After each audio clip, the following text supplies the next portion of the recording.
1 महीना केवल हमें दे दे, हमारे अनुसार चले, अगर डिप्रेशन न दूर हो जाए तो बताओ। चिंतन जब तुम्हारा आनंद में भगवान का होगा, सब ठीक हो जाएगा। भगवान का चिंतन नहीं करोगे तो किसी औषधि में इतनी ताकत नहीं कि तुम्हारे चिंतन को बदल सके। यदि तुम्हारा भगवत चिंतन शुरू नहीं हुआ और जागतिक चिंतन रहा तो अंतिम निर्णय यही है, आत्महनन गति जाए। जो सुसाइड करने वाले की दुर्गति होती वही दुर्गति उसकी होगी। हो सकता है वो इसी लक्षण में पहुंच जाए। जो न तरय भव सागर अस समाज नर पाए, सोअति निंदक मंदमति आत्महनन गति जाए। वो निंदनीय है, वो मंदमति है, वो आत्महत्यारा है जो मनुष्य शरीर पाकर व्यर्थ का चिंतन करता है, भगवान का चिंतन नहीं करता। अब ऐसे ऐसे डॉक्टर हो गए हैं। एक आए थे बहुत ही कमजोर स्थिति में, उनका हमें डॉक्टर ने बताया 3 बार हम ब्रह्मचर्य नष्ट करते हैं रोज, तो हम कफन तैयार कर लो, आगे की जो स्थिति आएगी वो कफन वाली आएगी, दूसरी तो है नहीं। कितने मूर्ख हैं, अपने को डॉक्टर समझते हैं। ब्रह्मचर्य का नाश करने वाला कैसे स्वस्थ हो सकता है? ब्रह्मचारी है, कोई रोग हुआ है प्रारब्धवशात, औषधि का सपोर्ट कीजिए, फौरन ठीक हो जाएगा। नहीं ठीक होगा तो और कोई भी रोग उसे परास्त नहीं कर सकता। अब छोटे छोटे बच्चों से लेकर सब ब्रह्मचर्य नाश, तो संयम नहीं, कोई नियम नहीं दिनचर्या, कै बजे उठना है, व्यायाम करना है, दिनचर्या में हमें संध्या करना है, तर्पण करना है, नाम जप करना है, नाम कीर्तन मंत्र जपना है, कोई नियम नहीं और कोई सदाचार नहीं। अपवित्र भोजन, अपवित्र विचार, अपवित्र चिंतन, अपवित्र क्रियाएं, तो परिणाम डिप्रेशन, परिणाम ओवर थिंकिंग इतनी बढ़ जाती है, वो परेशान हो जाता है, मन उसे परेशान कर देता है। बुरी दशा आने के पहले बुद्धि बदली जाती है और कुछ नहीं होता। बुद्धि निगेटिव हो गई, बस वो अपने आप बैठे जलेगा बिना आग के। जिसको विधाता दुख देते हैं तो पहले बुद्धि को भ्रष्ट कर देते हैं।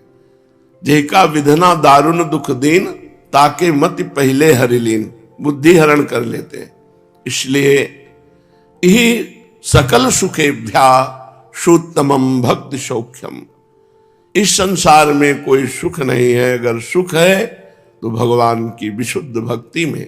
और भक्ति की पराकाष्ठा श्रीधाम वृंदावन में प्रेम, प्रेम भक्ति। 2.5 आखर प्रेम के पढ़े सो पंडित होए। इसलिए मूर्खता छोड़ो, जब समय मिले श्रीधाम वृंदावन में आके सत्संग सुनो, बिहारी जू से, राधा वल्लभ जू से, राधा रमण जू से आंख मिलाओ, यहाँ नाम कीर्तन करो, नाम जप करो, देखो तुम्हारा जीवन कितना आनंदमय हो जाएगा। भजन्तमपि देवतान्तरं यथाक्षरे ब्रह्मणि, स्थितं पशुवदेव वा विषय भोग मात्रे रतम्, अचिन्त्य निज शक्तितः स्वगत राधिका माधव, प्रगाढ़ रस दुर्गमं कुरुत एव वृंदावनम। अन्य देवी देवताओं की उपासना से तुम्हें विशेष लाभ मिलने वाला नहीं। जितना तुम करोगे उतना ही तुम्हें मिलेगा। लेकिन भगवान की भक्ति घर का काम है, घर की सामान है, बिना फीस के उसको प्राप्त कर लो। बिना योग्यता के परम पद प्रदान कराने वाले प्रभु श्री हरि हैं। इनका स्वभाव ऐसा है, जन अवगुण प्रभु मान न काऊ, दीन बंधु अति मृदुल स्वभाव। बड़ा करुणा में स्वभाव श्री हरिजू का है, उनसे भी बढ़कर करुणा में स्वभाव श्री प्रियाजू का है। यहाँ उपासना से, थोड़ी उपासना से बहुत बड़ा लाभ प्राप्त होगा। अन्य उपासनाओं से सेवक जी भी महाराज ने कहा है कि चलत पूंजी सीखोए, श्वास रूपी पूंजी खो करके इस संसार से जाना पड़ता है। अन्य देव सेवी सकल चलत पूंजी सीखोए, चलत पूंजी सीखोए, रोए जख देव से गवावत, सोई छपत सब रैन, जोई कपि समझु न चावत। भोई विषम विष विषय कोई सतगुरु नहीं लाधा।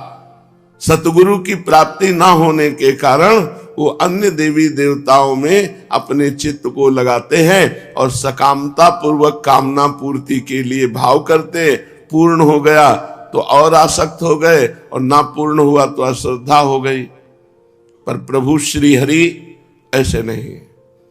कामना करोगे, अगर उस कामना से आपका मंगल होना है तो पूर्ण करेंगे, नहीं तो चाहे जितना करो वो पूर्ण होने ही नहीं देंगे।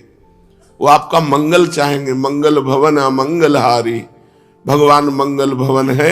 इसलिए श्रीपाद प्रबोधानंद कह रहे हैं कि अन्य किसी देवी देवता की तरफ चित्त ना लगाकर मात्र श्री राधा माधव के चरणों में चित्त लगाओ। निर्विशेष ब्रह्म में जो निष्ठावान पुरुष है वो जिस मोक्ष सुख को प्राप्त करते हैं, इस प्रेम सुख को प्राप्त करने वाला उस मोक्ष सुख को भी त्याग देता है। इसलिए उधर भी निर्विशेष ब्रह्म में भी वेदांत में भी चित्त वृत्ति मत लगाओ। जो बुद्धिहीन विषय भोग मात्र में लगे हुए हैं वो तो पशु जन है। उनकी तरफ मत देखो कि ये पाप कर्म कर रहे हैं, बड़े विषय भोग रहे हैं, बड़े सुखी हैं। तुम श्री वृंदावन धाम का आश्रय ले लो। वृंदावन धाम अचिंत शक्ति से संपन्न है। तुम सोच नहीं सकते, चिंतन में तुम्हारे नहीं आ सकता, इतनी सामर्थ्य वृंदावन की है। वो अपने बल से तुम्हें नित्य लीला में पहुंचा देगा। यदि तुमने श्री धाम वृंदावन का वास स्वीकार कर लिया है, श्री धाम वृंदावन के आश्रित हो, चाहे जैसे हो, वृंदावन अपने बल से तुम्हें नित्य लीला परायण कर देगा। भगवत लीला में चित्त डूबने लगेगा। प्रगाढ़ श्री राधा रस का दान करने वाला श्री धाम वृंदावन है। इसलिए ना तो विषय भोगों में चित्त चंचल करो, ना तो निर्विशेष ब्रह्म वेदांत में चित्त लगाओ, ना अन्य देवी देवताओं की उपासनाओं में लगाओ। एकमात्र श्री प्रिया प्रीतम के चरणारविंद की भक्ति जहां प्राप्त होती है, ऐसे श्री धाम वृंदावन का आश्रय और वास स्वीकार करो। निहाल कर देगा अपनी अचिंत शक्ति से वृंदावन तुम्हें। यत्कोट्यंशमपि स्पृशेन्न निगमो यन्नो विदुर्योगिनः श्रीश ब्रह्म शुकार्जुनोद्धव मुखाः पश्यन्ति यन्न क्वचित् अन्यत् किं ब्रजवासिनामपि न यत् दृश्य कदा लोकये श्री वृंदावन रूपमद्भुतमहं राधापदैकाश्रयः। वेद जो सुख वृंदावन में है उसका करोड़वां अंश भी नहीं प्रदान कर सकता। यत् कोट्यंशमपि स्पृशेन न निगमो, जो वेद है, निगम है, जो वृंदावन सुख प्रदान करेगा, प्रेम सुख, तो 1/100वें अंश का भी सुख वृंदावन का वेद प्रदान नहीं कर सकता।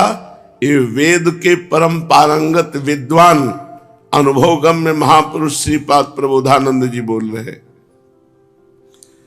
करोड़वें भाग का भी जो सुख यहां वृंदावन में बरस रहा है, करोड़वें भाग का सुख भी वेद प्रदान नहीं कर सकता। और यन्नो विदुर योगिनः, और जो बड़े बड़े योगी जन हैं उनको भी नहीं पता है वृंदावन का प्रेम सुख।